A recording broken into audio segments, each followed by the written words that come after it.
प्रधानमंत्री नरेंद्र मोदी ने बिहार और पश्चिम बंगाल के जनसभाओं में हिस्सा लेते हुए झारखंड के संताल परगना क्षेत्र को लेकर एक बड़ा बयान दिया है। उन्होंने कहा है कि जैसे गुजरात का सूरत शहर विकास का मॉडल बन चुका है, उसी तरह संताल परगना को भी विकसित किया जाएगा। प्रधानमंत्री ने मोतिहारी में युवाओं को संबोधित करते हुए कहा कि संताल परगना जैसे इलाके में विकास की अपार संभावनाएं हैं, लेकिन अभी तक उन्हें वो अवसर नहीं मिल पाया है। उन्होंने वादा किया है कि आने वाले समय में इस क्षेत्र को औद्योगिक हब के रूप में विकसित किया जाएगा, ताकि यहाँ के नौजवानों को रोजगार के लिए पलायन नहीं करना पड़े। मोदी ने कहा कि सूरत की तरह संताल परगना में भी टेक्सटाइल, कृषि आधारित उद्योग, छोटे और मझले व्यवसायों को बढ़ावा दिया जाएगा। इनके लिए सड़क, बिजली, digital connectivity, school development centre और निवेश की सुविधा बढ़ाई जाएगी। जनसभा में प्रधानमंत्री ने यह भी कहा कि केंद्र की डबल इंजन की सरकार ने देश भर में विकास की नई रफ्तार दी है और अब झारखंड जैसे राज्यों में भी उसी तरह तेजी से काम किया जाएगा। उन्होंने झारखंड के युवाओं से अपील की है कि अब वो बदलाव के लिए तैयार रहे।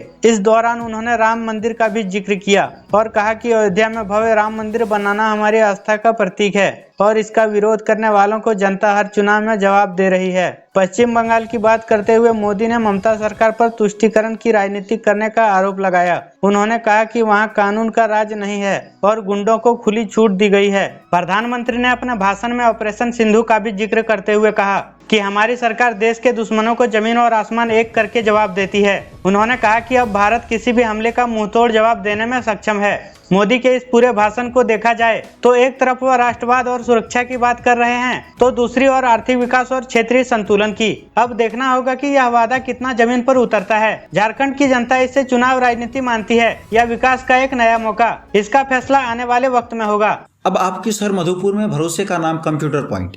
भाई साहब, ऑफिस के लिए अच्छा कंप्यूटर, लैपटॉप, प्रिंटर या सीसीटीवी कैमरा चाहिए या स्टडी के लिए लैपटॉप बजट में उपलब्ध है। ब्रांडेड लैपटॉप या कंप्यूटर सिर्फ 14,999 से शुरू, EMI पर भी उपलब्ध है। साथ ही सभी प्रकार के रिपेयरिंग की सुविधा बहुत ही कम समय में उपलब्ध है। ऑफिस, स्टडी या गेमिंग, हर जरूरत का एक ही जगह, कंप्यूटर पॉइंट।